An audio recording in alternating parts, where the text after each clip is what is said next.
지뢰조와 함께 달려 Ready for action, let's go 트러블 물을 쳐주러 Pose with the fans Pose with the pose with the pose with the fans Pose with the pose with the pose with the fans Pose with the fans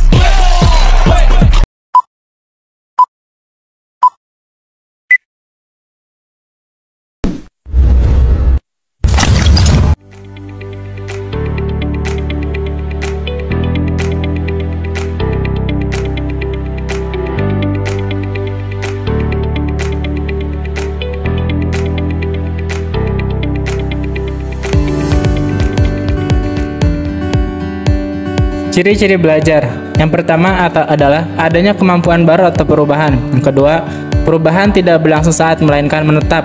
Yang ketiga, perubahan itu tidak terjadi begitu saja, melainkan harus melalui berbagai proses. Dan yang keempat, perubahan perilaku sebagai hasil dari pengalaman masa lalu atau pembelajaran yang disengaja dan bertujuan. Faktor-faktor yang mempengaruhi belajar. Yang pertama adalah faktor internal, yaitu faktor psikologis atau keadaan psikologis individu. Di antaranya yang pertama adalah kecerdasan. Karena kecerdasan pada umumnya diartikan sebagai kemampuan psikofisik dalam mereaksi rangsangan atau menyesuaikan diri dengan lingkungan melalui cara yang tepat. Yang kedua adalah motivasi atau tenaga pendorong. Yang ketiga adalah minat.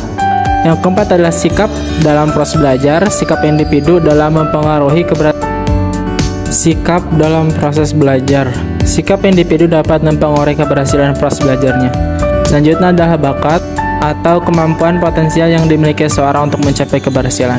Selanjutnya adalah faktor eksternal. Yang pertama adalah lingkungan sosial sekolah, yang kedua lingkungan sosial masyarakat, dan yang ketiga adalah lingkungan sosial keluarga. Motivasi belajar. Kata motif diartikan sebagai daya upaya yang mendorong seseorang untuk melakukan sesuatu demi mencapai suatu tujuan. Adapun sifat motivasi belajar dibagi menjadi 3. Yang pertama yaitu ada motivasi intrinsik, yaitu motivasi yang berasal dari diri sendiri. Contohnya, seseorang yang senang membaca, tidak usah ada yang menyuruh atau mendorongnya. Ia sudah rajin mencari buku-buku untuk dibacanya. Yang kedua, ada motivasi ekstrinsik, yaitu motivasi yang berasal dari luar diri. Contohnya, seseorang itu belajar karena tahu besok paginya akan ujian dengan harapan mendapatkan nilai baik, sehingga akan dipuji oleh orang tuanya, gurunya, atau temannya. Yang terakhir, ada motivasi diperkarya, yaitu motivasi yang digunakan oleh guru dalam proses pembelajaran dengan harapan agar para siswa atau siswi lebih giat dalam belajar. Gaya belajar. Gaya belajar merupakan salah satu yang dimiliki oleh setiap individu dalam menyerap, mengatur, dan mengolah informasi yang diterima. Dalam kenyataannya, setiap orang memiliki 3 gaya, tetapi kebanyakan orang cenderung hanya menggunakan salah satu dari ketiga gaya tersebut yang lebih mendominasi. Yang pertama ada gaya belajar visual, yang belajar melalui apa yang mereka lihat seperti bahasa tubuh atau ekspresi muka gurunya. Ciri-ciri siswa yang mempunyai gaya belajar visual cenderung rapi dan teratur, bicara agak cepat, mementingkan penampilan dalam berpakaian, dan tidak mudah terganggu dengan keributan.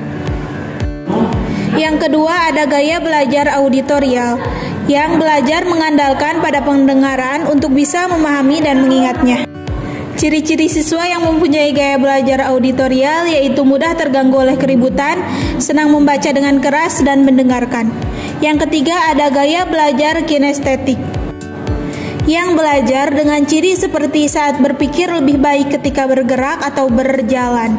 Ciri-ciri gaya belajar kinestetik adalah berbicara dengan perlahan, selalu berorientasi pada fisik dan banyak bergerak, tidak dapat duduk diam untuk waktu lama, belajar melalui memanipulasi dan praktik. Faktor kognitif. Yang pertama ada mempelajari, yaitu memahami hal-hal yang normal dan tidak salah. Yang kedua, pahami.